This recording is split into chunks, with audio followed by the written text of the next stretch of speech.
So, what exactly are sales plans? I wanted to do this video today to give you a high level overview of what a sales plan is, how it's going to connect to your business, and dig into some ideas that you might not have heard before. When I first started doing my work, my group coaching work, I realized that a lot of people were not getting a lot of good content on sales and specifically on the planning part of sales, right? There's always been tons of information out there about how to deal with your finances and definitely with marketing, especially with the rise of social media. You can find, tons of tools and widgets and gadgets on marketing. But I don't know if people spend enough time thinking about the sales part of their business and specifically around how do you plan for your sales. So, this video is going to give you some tools around what exactly the sales plan is, and then to give you a very high level overview of what exactly needs to be in the plan so that you can get started in creating your own. So let's start out first with, well, what is a sales plan? Well, in a nutshell, a sales plan is your company's North Star. It is the question that you're going to answer again and again and again and again. How will you meet your revenue goals? And let me define by what I mean by this when I say, how will you meet your revenue goals?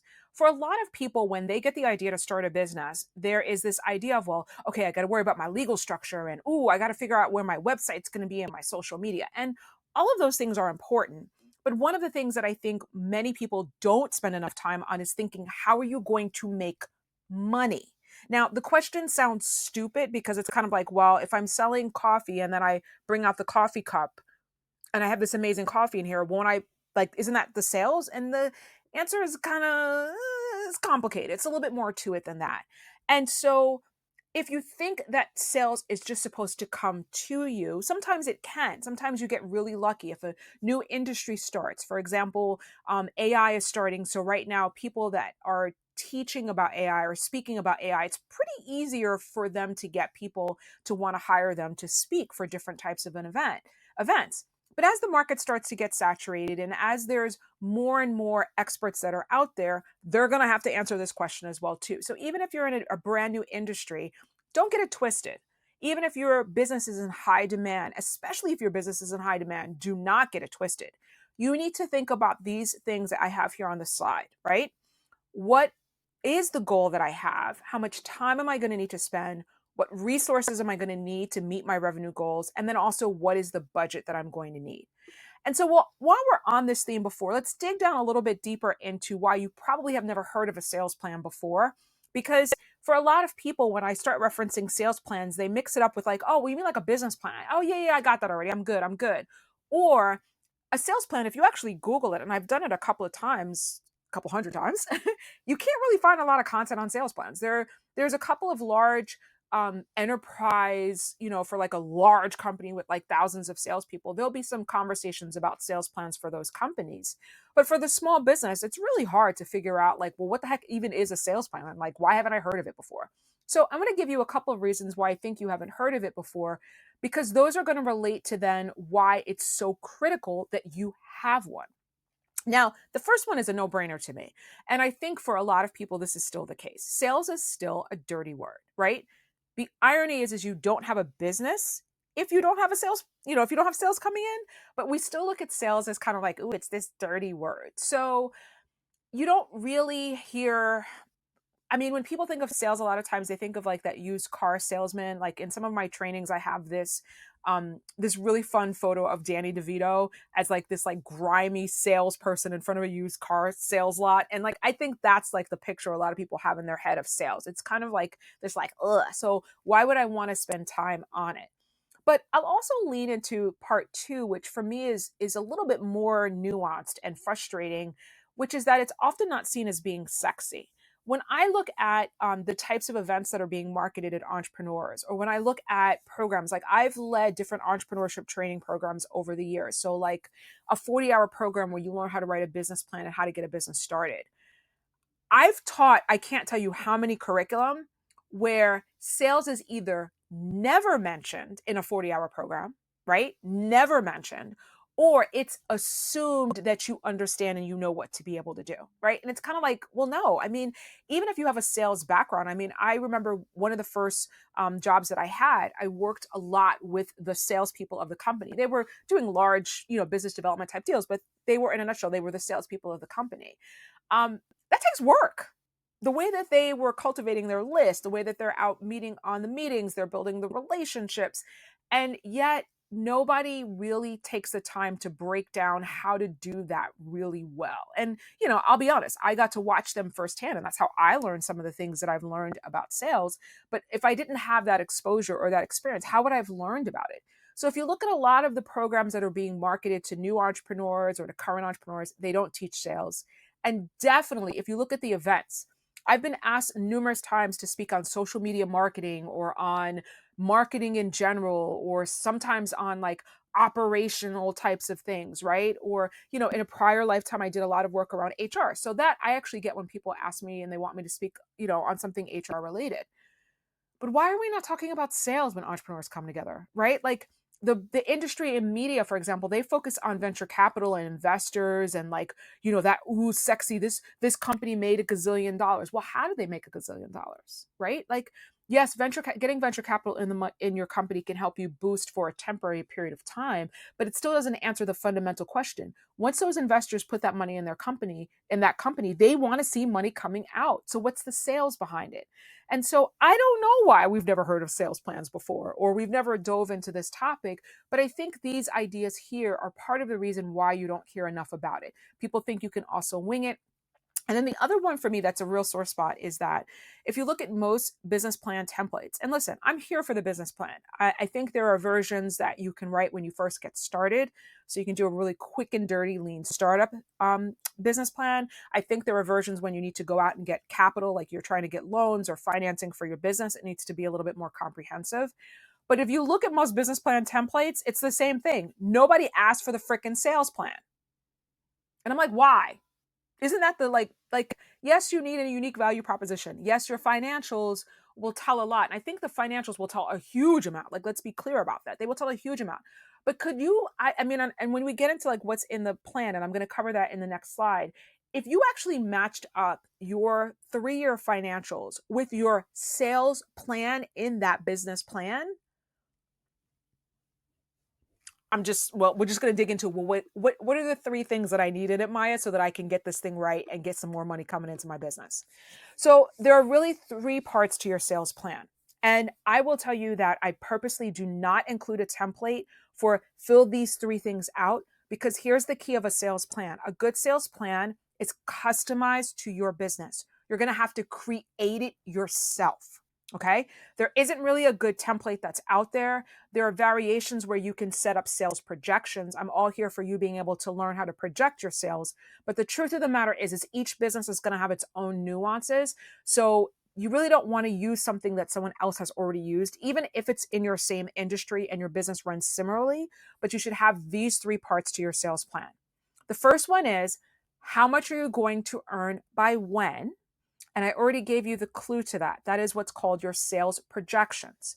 In business, you need to say, by December 31st of this year, I want to earn X dollar amount, by this particular date. So you have to tell your company, you have to inform your company and really push it to understand, I want to make this. How are you going to help me make this within this time period? And yes, that requires agency, that requires ownership, and then that requires, the rolling up the sleeves to do it. Now, the big part is the part in the middle, which is, how are you going to get there? And so what a lot of us don't do is we don't sit down, and let's just say your goal is by December, let's just say it's January of this year and you want to earn $100,000 in your business by December 31st. So how are you going to get there? You need to sit down and think through, well, what are the steps, the action steps that I need to take on a daily, weekly, monthly, and quarterly basis to get there? And that's the work, y'all. That's the one that nobody wants to sit down and kind of figure out as to how to be able to, like, well, what am I exactly supposed to do for this? I don't know. So here's what I'm going to share with you. If you've never done it before, I want you to take your best freaking guess. Literally. Take a darn guess of, if this is Q1, so like if you're in January and you're trying to think about December 31st, Q1 would be January, February, March. what are the action steps that you would need to take in January, February, March to meet that $100,000 goal? And you got to outline them suckers. You got to like say, I'm going to call X number of people. I'm going to post on social media. I'm going to go to X particular types of events. I'm going to follow up with customers. That's a really big one, the follow up piece. And you outline your best guess. Are you going to nail it? Probably not. But then that leads into part 3. And the third part is where the secret sauce is at. After you take the time to outline what the plan is, you then need to sit down and actually measure what shows up. And that's the work that a lot of us don't want to be able to do. We just literally look at our bank account and we say, I made money, I didn't make money. Yeah. But then that's not helping you figure out, why did you make money? Or better yet, how do you make more next year? And for the record, if you actually do this type of work and you're analyzing your finances, you can start to predict and start to track what that looks like so that you can figure it out. And I'll give you just a quick high level example of what I'm referencing. The first year that I got really, really serious about marketing with this new fangle jangle of digital marketing, I started tracking how much that I was spending on my marketing, right? Like that's all I did is I was just throwing spaghetti against the wall. Like I'm doing this, I'm doing this, I'm doing this, I'm doing this. And I just tagged all of my marketing. Well, after doing that for about 2 years, I was able to look back and realize like, oh, I was able to increase my sales by this amount when I increased my marketing by this amount. Now, it's not a one for one thing. It doesn't mean that if I add an extra 10,000 or an extra 50,000 this year, my sales are going to go up by 20 next year. It doesn't necessarily work that way. But it started giving me a better clue as to how to be able to predict, how do I grow the company? And then this is the key. And then show up the following year and double down on that thing that wins to get even more money coming in. Okay. Now, because this is me, I am just going to give you this quick caveat.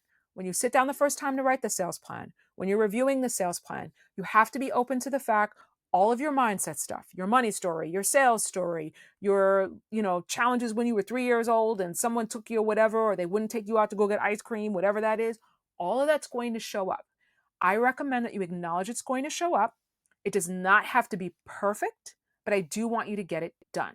Now, for those of you that are, okay, Maya, give me how do I get it done? Give me some examples to work from. Now, I'm going to give this caveat again. I don't like giving out templates, y'all, because every business runs differently. There are different strengths you have about how you sell. There are different things and needs that your customers have about how they want to be sold to. And you have to kind of figure out what that's going to look like for your business. But what I did do was I took 2 very common types of businesses that I think are actually some of the hardest that people often don't talk about right now when it comes to how do you get more sales in this business. And I broke down some metrics by quarter. I'm going to go through sample 1 and then sample 2 in a minute to give you some ideas of how to get started. So let's say you have a business where you're selling a service that's about $500 and you could replace that number with, whatever you want. And you want to get 100 new clients by December 31st. Now, we have to assume that your $500 service does not take long at all to fulfill, because how are you going to get through 100 people in an entire year? Woo, Jesus. Woo, let's just pray for you. Woo, child, that's a lot. But it can be done, okay? So this is an example. You replace this example with whatever fits for you. And literally, you get the support from myself. You get the support from whoever you believe in that's your higher power, right? Like, seriously, like you're going to have to get some support from multiple places. You get support from the Crush Your Sales Plan community. You're going to have to get support on a lot of this. I'm serious, to get these things done. Okay. So that was not a mistake when I mentioned that earlier. Okay. So here's an example of what it would look like. In Q1, you might need to go out to events and collect 75 business cards from prospects. Technically, if you got 75 prospective business cards, you might be able to then get 50 discovery calls, i.e., let's do a coffee chat and talk to you after we meet each other at the event. We'll have a deeper conversation to see if you're really a prospective client or customer, right? So Q1, you're out and about, you're showing up at all the places, you get your business cards, you do your discovery calls, you give yourself a $300 budget for the events, right? Because you're going to have travel and you might need some food, and definitely you're going to need to have money to go out for the coffee visit. So give yourself roughly how much it's going to cost. And then in terms of resources, you might need something like a calendaring software. And then maybe you want to invest in something for email marketing. Again, you make it up whatever it is, okay? Q2, because now we're heavier into event season, you up the number to 100 business cards. You reduce the number down of discovery calls, because if you're going to be getting more cards, i.e., you're going to be out at more events, you're going to have less time to spend on the discovery calls. Does everyone get that? 2-for-1 connection. And now you may need to actually spend a ton of money on budget, because maybe to get that 100 business cards, you decide that you're going to speak at an event, you decide you're going to show up at an event as a vendor or something of that nature. So you now have to have a higher budget in order to be able to meet the dollar amount of what you're going to spend within that quarter to meet your actual goals. All right. Q3, you're going to take a little bit of a pause, a break. So what you do is you follow up.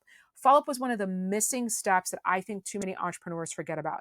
If you meet with someone once and it's not a yes, or even if it is a yes, you have to follow up with them until you close them, right? That's a whole separate training, a whole separate conversation, but please make sure that you build that into some part of your process. So in this particular one, I did it during the summer, during Q3, when the person is trying to like take a little bit more of a pause based upon, their business being busier during like the school year versus kind of that June, what is the Q3? July, August, and September, in the back to school rush. And Q4, we're back at it again. We're out there getting the business cards. We're doing the discovery calls, so on and so forth. Now, the thing that you want to measure, you don't necessarily have to say when you're reporting back each week, okay, I got 5 business cards today. I got 2 discovery calls tomorrow. I got the new accounting software. You could do that. You could break it down by that. But the key that I think would be helpful is the number of meetings that you're having with prospects. So i.e. those discovery calls or the coffee chats, whatever you want to call them. And then the big one you need to keep your eyeball on is what's your close rate, baby? Of those discovery calls, what are you actually then closing to turn that into real business? Because that is how you're going to know by the end of Q2 and definitely by Q3. Are you on to point of meeting your 100 new clients, or are you way off?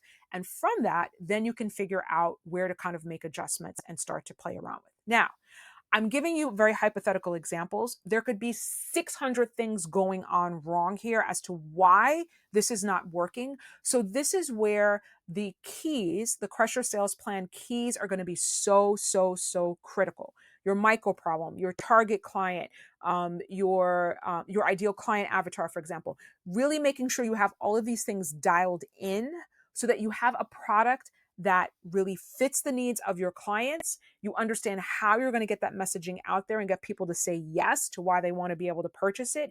And so that it's going to help you kind of push through these goals a little bit easier, I would say, to be able to get to the wins that you want. All right. So let's get into sample number 2. So sample number 2, I did this on purpose because this is not only my business, but this is the business that has my entire heart. If you are an entrepreneur where you make your money based upon proposals, right? Like if you submit a proposal, that's how you're getting your projects, i.e. you're a service-based business and you probably make good money from sending out these proposals. You need a sales plan too. And your goal for the year, let's say you're doing this in January, you're trying to see what I want by December 31st. Your goal for the year is you want 3 new B2B clients, because maybe your clients are, $20,000 clients or $50,000 clients or whatever. So you don't need like 60 clients, but to find that $20,000 client is going to take some work, right? Like it's going to take a lot of meeting people, shaking hands, and figuring out who's who in order to be able to get there. So you got to figure the same thing out. Okay. And maybe your goal for the year is you want to send 15 pre-vetted proposals. All right. So Q1, maybe you need to spend some time doing some research. Are there newsletters you need to be on? Are there events you need to be at? Can you do some cold calling or cold email strategy? And maybe you throw a $500 budget there so you get some help from someone on Upwork or one of these or Fiverr or one of these platforms to help you do some of that research while you're working on the 5 templated proposals that you're going to use, because you may not have templates that work really well. Now, if you notice in Q1, you ain't making no money in Q1. So I'll be really honest with you. That may not fit if you're not in the position right now. Like if you need money to keep the lights on right now, that may not be all you have to do. But if you're not taking the time to do that particular step where you're figuring out, well, where are my ideal clients hanging out at? Where do I need to show up to be able to talk to them, to connect with them? Then it's going to take even longer for you to get those 3 new B2B clients. All right. Q2. Do some research on some specific prospects. Maybe this is your time frame to do some cold calls to the network. You're doing LinkedIn DMs and kind of talking to people. You get a feature in a newsletter that's in front of your ideal client avatar. And then Q3, you're doing more research, more cold calls. You're posting on LinkedIn on a regular basis. And then you pitch to speak in front of your ideal client. So for this type of a business, the metric that I would be checking at all times, you don't have to say, oh, I sent out 50 pitches today. I did, 2 phone calls tomorrow. You can. I'm always here for if you keep track of those types of things. But if you can't keep track of that, your goal is, what is your send rate on the proposals? Like, that's the number one thing you got to keep in mind. So if you get to the end of Q1 and you ain't sent out no proposals, you basically say out loud, I sent out 0 out of 15 proposals this quarter. And it's fine. Don't judge it. Don't turn it into something that's, oh my God, oh my God. Like, doesn't mean you need to kind of hurry up and like revamp what you're doing 1,000%, but it also is not something that's like a slight or a judgment on you in any way, shape, or form. And so, as I hope those 2 examples give you some ideas to kind of think about. But what I was giving you with those examples is this thing that's here called the sales pipeline, where, and this is in other trainings, you'll get this content. You're identifying how many people are going to be aware about your business. So they're not buying from you, but they just know the name of your company. How many people are going to be potentially interested in wanting to work with you? Again, they're not buying, but they're raising their hand in a different way to say, hey, I want to work with you, right? So that's someone saying they want to do a discovery call with you, or someone saying they want to do a coffee chat with you, right? Then your prospects are the people that are the strong considerations. So this is, if you're doing the proposal method, you've been out there, you've been talking to people, and then all of a sudden someone calls you up and says, hey, there's an RFP out and you need to submit by such and such date. Bam. Now you've nailed the number of people that are in your consideration category. And conversion is the no-brainer. It's, how much, how many people did you convert? How many sales did you actually get? Here's the thing that I need you to keep in mind. And this is the struggle that for many people, they really, really miss. When you share what your updates are about your sales wins, I care less about how much money you make, either your sales or your revenue, because that is what's called a lag factor. I really don't care about that. I mean, I care about it personally because I need to see you successful. Like, I want you to make money out of this business. We're not doing this for no hobby. Let's be clear. But if you show up one week and you make this big money, and you show up the next week and you don't make any money, and you show up another 2 weeks and you make, like, I don't really care. It doesn't make a difference, because you know what? You can't control that. You have no control over your sales. And I know that's a hard thing for a lot of people to digest, but it is so true. Last year in my business, I experienced this. If I never understood this before, I experienced this in a really serious way in my business. I had stopped paying attention to how much money was in my bank account. So I keep, in my business bank account, I keep a certain threshold at all times. As long as it doesn't go below that threshold, then in my mind, I'm good, right? Like, just keep it rolling, keep it moving. There were points in my bank account, because clients were taking forever to pay me last year, where I was down, like getting real close to that threshold where it's starting to look real, real, real ugly. And I'm calling them and I'm calling them, and I've done the work and I'm calling them, and they just were not answering me. They were not getting back to me. They were not paying on time. And sometimes you go through those cycles. It just is what it is, right? So I don't tie my self-esteem. I don't tie if my business is doing good or not into that piece around the sales and the revenue. What I tie my self-esteem into is that part up at the top that you can control. So at the moments where it started getting even the hardest for me, and don't get me wrong, like, this is both, having the mental fortitude, having the emotional intelligence around this conversation. Like, you got to really, really deepen who you are as a leader to really do this work, but it can be done. I have total control over making sure people are aware of my business, they're interested in it, and then I have a certain number of prospects at all times. And that's the piece that you want to spend your time on with the sales plan. It's the sales, the revenue, and the sales number is just so that you have a target to aim for. But you could say, like, hey, I want to make $150,000 this year. Okay, cool. Build the plan out that's going to make you the $150,000. You might not make the $150,000. You just might not. But you know what? If you create the plan to make the $150,000, here's what I am going to bet. 2 things will show up. One is that it's very possible the money might not show up right here, right now, but you have planted seeds for the long term that you're going to see that money come again and again and again and again, with a lot less work, for the record, if you actually follow this method. The second part that I also can tell you is that you may not fit it because there's a lot of issues that are showing up around how you're identifying who prospects are, and then the prospects getting to say yes. Totally fine. Your job then is to start figuring out what those things are. And that's starting to measure different things in your business so that you get attuned to, okay, so what will they spend on? What do I need to change in my marketing? What do I need to change in my positioning, how I'm positioning the product? What do I need to change in my messaging? A good example of the position of the positioning example that I can give you with that was when I first started my business. I was able to get these really large contracts, 5-figure contracts from the beginning of my business because people were paying for a full service around the type of service that I offered. As years went on, companies weren't paying those types of funds anymore. They just wouldn't put that type of money out there. So it's not that I can't deliver that full service. Of course, I can deliver that full service.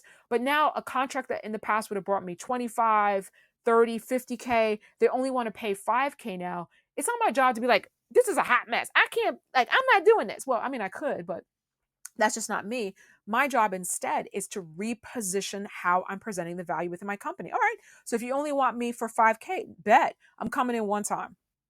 That's how we're going to do. I'm coming in one time, and you're not going to get all those other bells and whistles of what it is that I used to offer in the past. And then it's my job to educate my customer on how that benefits them and what the value is, because now I actually have a huge value over a lot of the other people that are out there who they can only do the 5K product or service. And I'm like, no, I understand how to do all that crap there in the back end because I used to get paid for that crap. I'm not doing it for you. But here's the value of why you're going to hire me or my company to come in and deliver it, because I can make sure that you do those things. You got to make sure you're controlling that awareness, interest, and prospects. Okay. And so here's the deal. The sales plan, the real answer about what it is that you need to have a plan so that every single day you have something to do to show up around your sales. And I want to be clear. I don't mean you have something to do where you go in and like, oh, I need to update the plugins on my website. No. I also want to be clear. It's not about, oh, I need to fill out my taxes and get that done and do my bookkeeping. That's important. Don't get me wrong. The website is important. Your taxes are important. All your back end operations extremely important. The one that I get caught up in all the time is I have to build in time for client delivery, right? Like all of the types of services that I sell to my B2B clients, they require hours on the back end to deliver those services, right? But here's the key. If in the business you sit down for a few hours and you really outline what I'm telling you here, what do you need to do quarterly? What needs to happen monthly? What needs to happen weekly and daily? And then you have checklists for how you show up around all of these things. Two things are going to show up. One, if you are even halfway consistent with this, I promise you, you're going to make sales. I don't know how you're going to make them. It may not come in exactly the way you want, but if you are consistent with this list and you're focusing on the sales action steps, you are going to make money. Okay. You will. It's just that most people don't show up consistently around it. They do it for a few days and they quit, or they do it for a few days. They get busy with a client. And I've seen this happen way too many times. You get this one big client. You're like, oh my God, I'm living in the best life. I'm living. And then you're not showing up on a regular basis, quarterly, monthly, weekly, daily for future clients. I've seen it happen way too many times. And I've seen it happen with big businesses, right? Like it happens too many times. You're not showing up around sales action steps on a regular basis. That big client dumps you, or you need to leave for whatever reason, and now you're screwed. And in a weird way, you're screwed even worse than you were before because you've gotten your whole business adjusted to having this money coming in, and then you don't have a plan for how to keep it coming in. Okay. So there are about 600 additional things that I could talk about with this topic because, what exactly is a sales plan? It's a lot, but really, if you had to like boil it all down, it's really this slide. What do I do quarterly, monthly, weekly, and daily? And how am I tracking it? And if you sit down and you do this work, and for the record, it may not come easy at first. It might require you to do some like real soul searching, some kicking and screaming. Like I find for myself, like I had a cup of tea earlier today, and y'all, I'm a coffee drinker. I really wanted my coffee. I sat down, I had my coffee. I really dove in first on reviewing my own sales plan. Like you do whatever you got to do to work on it, right? Like maybe you do it in stages. Maybe you sit down and do it in one block and get her done. Get my eyes and ears on it. I'm more than happy to help you and support you with the areas of where it works and where it doesn't work. But stop putting the responsibility of how sales comes into the company on somebody else. It is your job. There is no one coming to save you. There is no one coming to do it for you. And if you actually want to grow the company, which I think most of you want to do, you having this formula down pat, like the first couple of times, it's going to hurt. It's going to hurt to write it down. But if you actually put it down the first time, even if it's all wrong, you're never going to start out from zero ever again. You'll at least start out from like, okay, point 0.3, point 0.5. Like you're going to keep increasing until you get up to 100. And eventually, believe it or not, you should be able to outsource a good portion of the work that you're dealing with around the sales. And the key of this beauty of this plan, y'all, is that if you follow this method that I'm sharing with you, you being able to have people come into your company and support you with those tasks, you will nail it every time. All right. So I hope that this video was helpful. I'm always open to any questions you have after you watch it. So please feel free to reach out to me.